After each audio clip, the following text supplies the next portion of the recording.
You are now listening to the sound of sanity. This sound will continue for the duration of the program.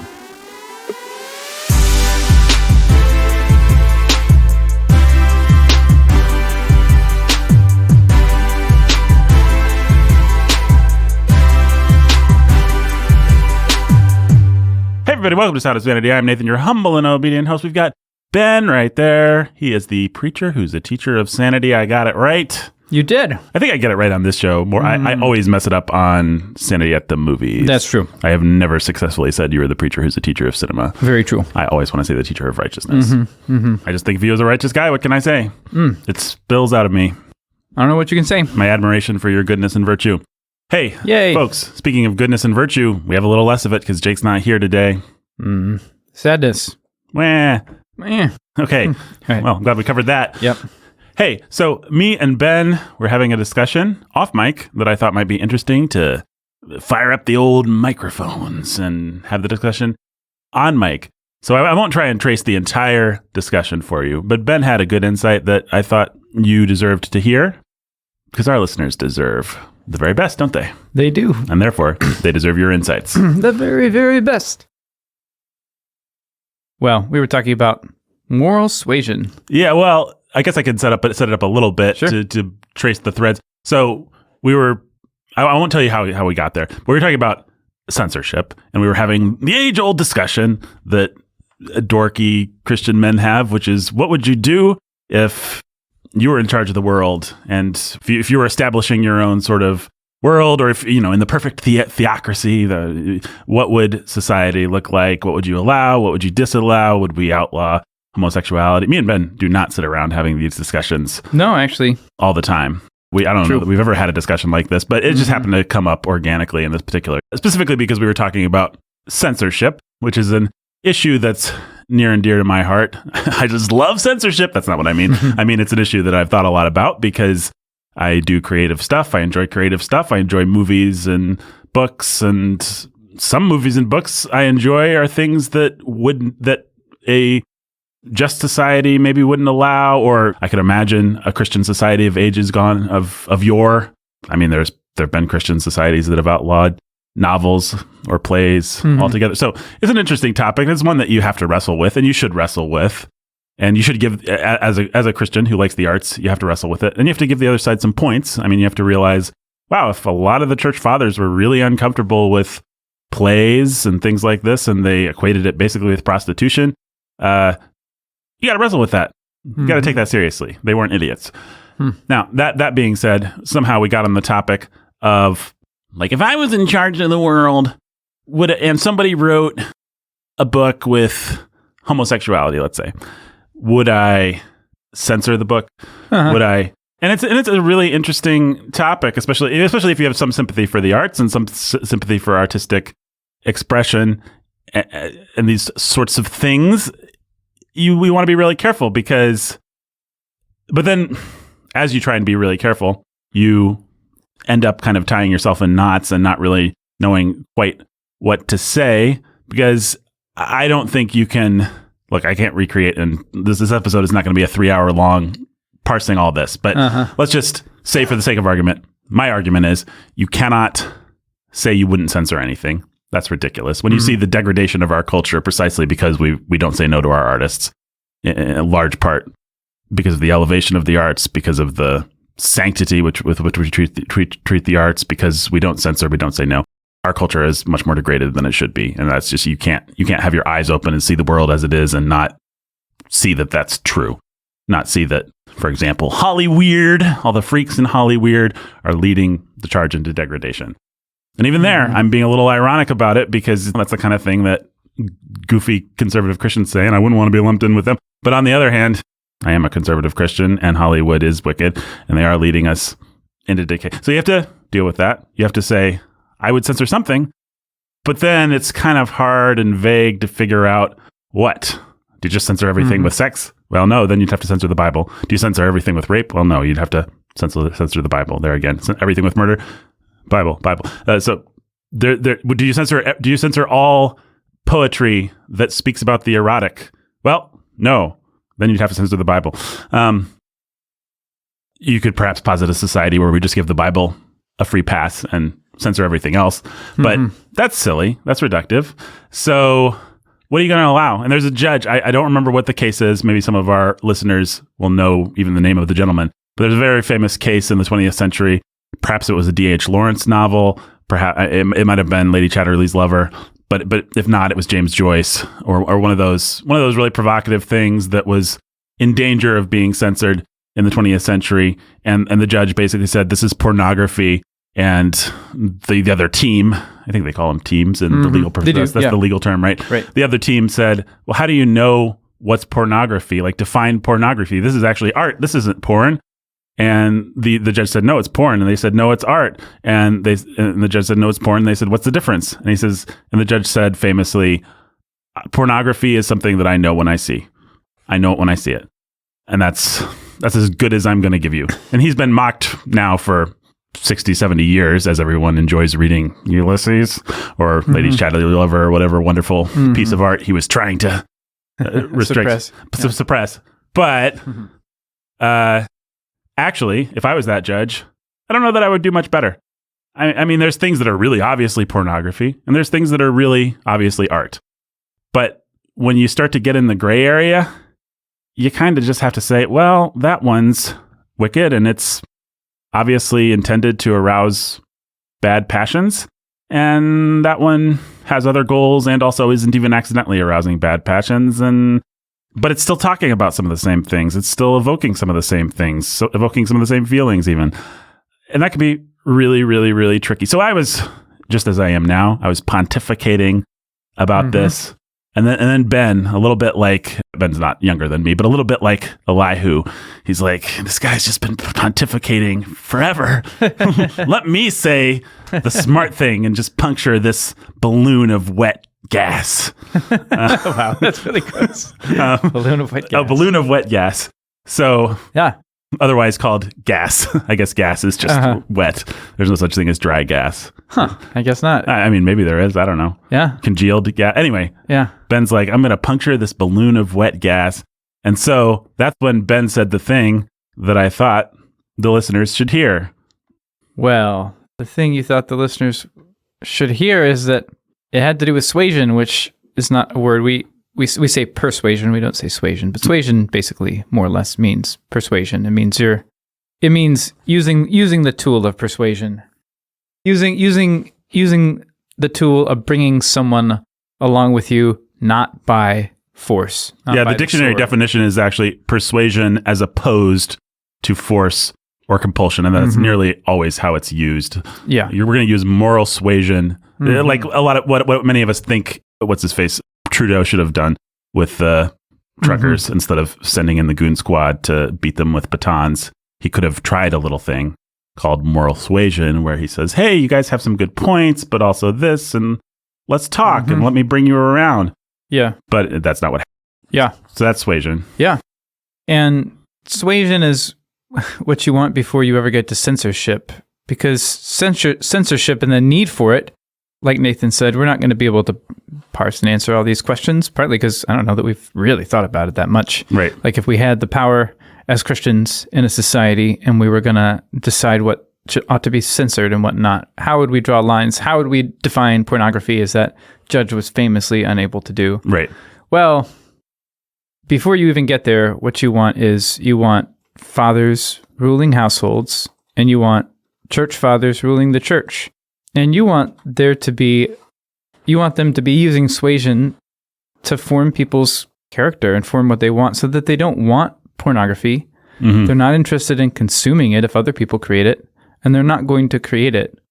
And you want to use, tools of discipline in a home and in a church in order to protect that culture, to give people bounds of decency, bounds of modesty. They're not going to just leave willy-nilly. If you do that, you have a hope of creating art, whatever, that's not pornographic, because those people are tied to their homes and their church families and the honor of Jesus, and or maybe they're just hypocrites that don't want to lose their social standing in a society that fears God. Yeah.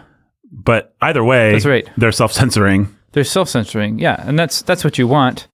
And you actually want house fathers and church fathers to be able to do what that judge did and just say, no, that's not acceptable. And I know it when I see it. And also, you want to hope they can give a better answer than just I know it when I see it. Yeah. But that kind of I know it when I see it. If you respected someone enough and they warned you against something, no, that's bad. Why?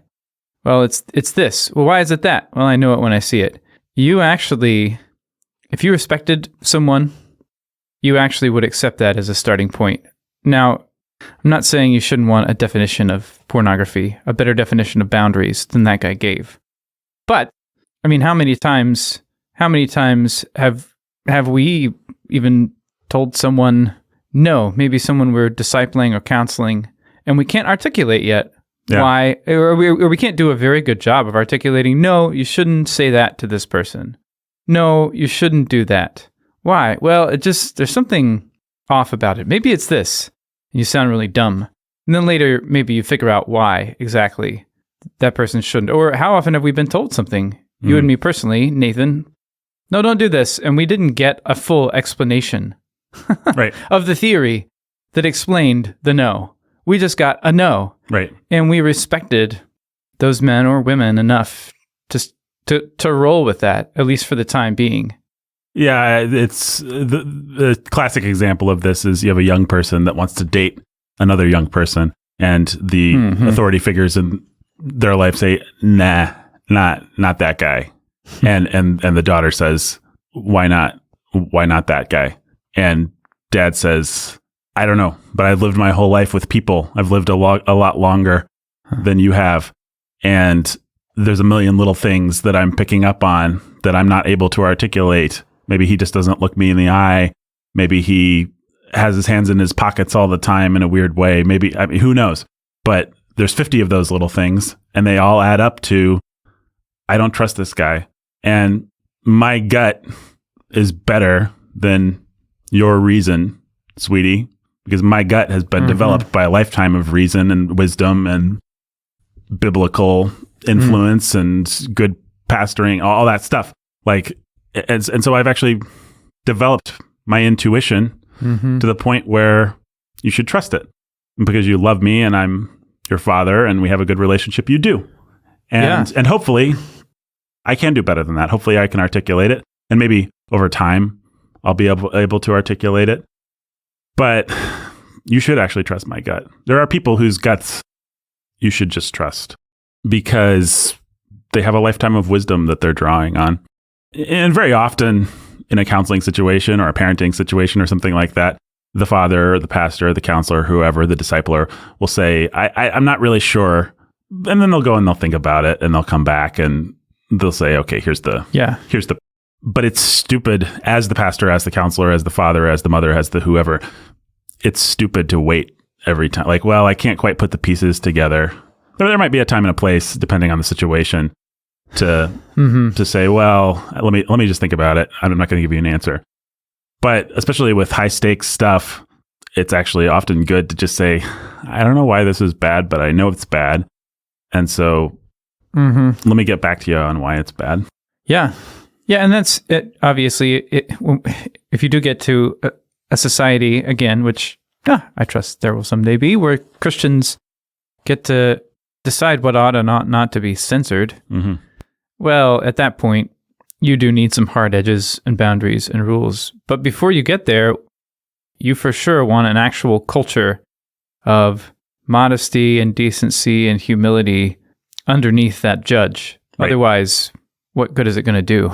Well, and the fact is, forgive me, I did not rehearse the details of this particular censorship case, but the reason that we have Lady Chatterley's lover today, the reason that we have Ulysses today, the reason that we have these Tropic of Cancer, these famous 20th century censorship cases, is because people wanted them. It didn't really matter what the judge said. People were going to get the book and they were going to read it because their heart was pointed that direction. And as a society, our hearts were pointed that direction. And so the rule didn't actually matter that much because that judge didn't have people's hearts, so to speak. And you want to create a society. Might sound like a really high bar compared to the one that we have, but what you actually want to do is create a society where it doesn't really matter if Tropic of Cancer is available or not available. People don't want to read it. Henry Miller's not going to write Tropic of Cancer because he doesn't expect that anyone would want to buy it. Mm-hmm. And okay, we can daydream all we want about that society. We can't create that society, but we can work towards creating those families and creating those churches and creating those mini societies. Yeah, where there's a level of self-censorship. Yeah. That's what you want. I mean, that's the aim of moral suasion, and that's the aim of training men and women to have discernment so they can lead others, so they can give good reasons, have the right gut instincts about this is godly, this is ungodly, this may be acceptable, I'm not sure. This seems unacceptable, I can't explain why. Or seems like it's foolish for you to read this or go see this movie. You want that level of things. Right. Well, and let me pull on that thread of moral suasion for a second, because I think that's a undervalued tool in conservative Christian, in the, what do you want to call it? In the world of conservative Christians who are reclaiming things like masculinity and femininity and the idea of authority. Like so many of us just grew up, we didn't even realize that authority was a thing. Mm-hmm. And then we finally go to a good church or we read a blog post or something. We discover God built authority and masculine authority into the world, and pastors have authority and fathers have authority over their houses. Mm-hmm. And we begin to reclaim these things. And there's the civil authority, and we begin to talk and we claim. And because we didn't grow up with it, because many of us didn't have it, we're pretty insecure about it. And when you're insecure about something, you want to make yourself feel secure. So you tend to gravitate towards the biggest sticks that you can wield. And moral suasion does not feel like a big stick for many people. And so the father who rediscovers authority, I'm stereotyping wildly here, but I think we all understand this urge. He's going to, I mean, how many people have I met who are like, they're talking about the rod of correction and the rod this, the rod that, and spanking is a thing that we do. Great. Spanking is biblical, not arguing otherwise. Mm-hmm. But has he given any thought to getting his children's hearts? Has he given any thought to loving and nurturing them and raising them? Or has he just been like, I'm an insecure guy who's just learned there's a thing called authority. And so what's the thing that can kind of make me feel the most powerful, right, the quickest. Right. And of course, what happens in the worst of those cases is your kids get to be the age where you can't really spank them anymore. And then you don't have another tool in your bat belt to pull out because you haven't developed any of the other tools. And one of the main tools you need to develop is actually moral suasion. My words have power. I can speak. It's why we have the ridiculous stuff that we like to mock about, like wife spanking and stuff like that. It's because there's actually husbands out there that are so insecure that they cannot imagine that they actually have the ability to discipline their wives with their words, to call their wives to repentance, to say, sweetie, you need to do this and you need to not do this, and to be listened to. And they haven't figured out how to make that work, how to do that dance with their significant other. And there's pastors who are like this and bosses like this. I mean, I think we all know the one side of the equation. We all know the person or the entire company or the family or whatever that knows nothing of authority and is just pathetic and weak, and there's no discipline and it's just awful. And then we know the reaction, the person who's just going or stomping around, showing off their authority. Yeah, that's right. But in order to develop those tools of moral suasion, you have to be committed to leading your home, right, in godliness and wielding the authority God gives you for that purpose. Right. You have to be. We often say authority and responsibility are two sides of the same coin. Or there are many people who have probably heard Pastor Tim Bailey say that on another podcast or in a sermon, maybe even heard Pastor Menzel say it sometime. That's because the kind of authority that Christians have over one another is an authority that involves taking responsibility spiritually for those people, leading them spiritually, using your authority to set spiritual goals and standards and say what you want to see. And that means moral suasion. Right. Parents have the rod, governments have the sword, pastors have the keys. But in all three of those cases, you also have words. And each one of those spheres must use words too, and must believe the scripture when it says life and death is in the power of the tongue. Like, it matters. It matters. When you are a government authority, if you are a city father, if you are Justin Trudeau, to use that example, it matters what you say to people. It matters. Like, you can actually talk to the truckers and you can do some good. He obviously doesn't believe that. And there's all kinds of reasons for that. We're not talking about the freedom convoy today, but, the fact remains that you read the story of the kings in the Old Testament, and it's clear some of them understood how to use moral suasion. Right. Some of them did not. Rehoboam being the famous example of someone who sucked at moral suasion. Yeah, he polarized things to an even greater degree and set those who opposed him back on their heels so far that they divided the kingdom. Well, it's fascinating because he's the son of Solomon. Solomon, lots of, what do you want to say? He was hard on his people. He expected a lot of them. And yet everybody remembers Solomon as a great king. Yeah. Rehoboam actually isn't demanding that much more than Solomon already is. I mean, he's being a jerk, but he's only making something that was already harder. But it was already hard. And yet, because he's an idiot in the way that he does it, and because he has no moral suasion, he ends up losing most of the kingdom and dividing Israel. But I'm sorry, what were we saying? No, that's what I was saying. That's mostly it. Yeah. Just that you ought to realize that civil authorities too need moral suasion. They need it, within their own cabinets or councils or whatever. They need it for the way that they manage the people under them who are part of the same governmental team. Right. And if they don't have it, they're not going to be very effective, and their use of the sword will not be appropriate. Right. And exactly the same thing for fathers and mothers. You have the use of the rod, but that's not going to be effective if you're not using it in conjunction with moral suasion. And obviously the same thing for pastors. They have the use of the keys, but I suppose it's obvious to say. Yeah. And yet there are rigid people all across conservative Christendom who want to run to pull out the big guns. And then with a husband, the thing that you have is actually moral suasion. You have some other things, but you have moral suasion, basically. You have moral suasion, and then you have, in an extreme case, I suppose, you have an appeal to the government who has the sword, or the church that has the keys.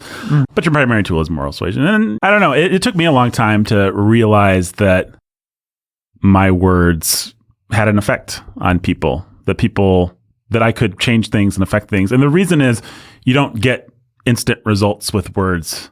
Almost never. I mean, when you're arguing with someone, almost never. I mean, there are some people that you can argue and then they'll say, oh yeah, you're right. That does happen, obviously. But more often than not, whether you're arguing with your spouse or with a workmate or with someone in church or whatever, you say your piece and they say their piece, and then you find out that they came around 3 months later. You don't get that movie catharsis very much, certainly not as much as you want. But if you can be reasonable, I mean, one of the best pieces of advice that I ever got is leave some room for the other person to come to your side. Don't argue them into such a corner. Yeah. Because I was so insecure and I wanted to be a man and I wanted to argue and have godly conflict and all this kind of stuff, which is good things for me to want as a young man. But I would just argue people into a corner and just bring the entire weight of my personality and of my cutting sense of humor and all that until they were just like in a ball in the corner. And surprise, surprise, that wasn't nearly as effective as being reasonable and leaving some room for them to come around. Even if that meant holding my tongue and not saying some things that I would like to say, or accepting that they're going to come 80% of the way. there, and not 100%, but 80% is kind of a win. Little pragmatism, got little godly pragmatism never hurts in these things. Yeah, that's right.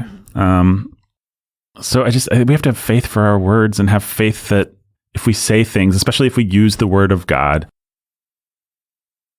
people will hear it and it will have an effect. And we can plant the seeds and God can make them grow or not. But very often in life, your job is to just say the right thing, say the thing that's godly, and let God do the rest. Yeah. And I feel like if you grew up in a fatherless home or something, you probably, well, depending on the way that your sin carried you or the way you were broken, however you want to put it, you may have found yourself either tending more towards a kind of hypermasculinity to make up for it. Right. I'm going to be tough. No one's going to get the better of me again, and I'm not going to end up being vulnerable. And that's not helpful, and that's kind of what Nathan was just talking about. And the other part of it, the other side of it is, I don't have a right even to say what I want of other people, because I've never seen that exercised over me, really. Mm-hmm. And I have no idea what to say. So moral suasion is like this whole idea that you should tell other people about what you see in them and what you expect. And speaking specifically of being an authority over someone, being their boss or their dad or their pastor. Well, that is a skill.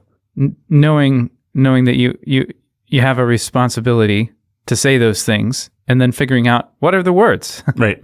What are the words? How do I actually talk to someone about what I see in them and what I want to see?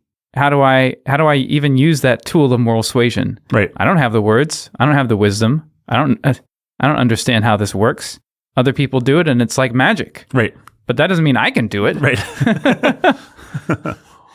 Anyway, I'm sure that could be another episode. Yeah. I mean, so much of this is just about having faith to start. Mm-hmm. Yep. It's good to have faith to start. It's good to have faith to start. It's also good to have faith to give to your favorite podcast producers. How's that for a transition? That was awesome. Yeah, I didn't like it, actually. I feel bad about Suasion in action. Yeah, suasion in action. That's right. So go to patreon.com/Sound of Sanity. You see, one of my suasion tricks is when I feel uncomfortable about something, I can be a little self-deprecating just to take the sting out of I'm asking you for money.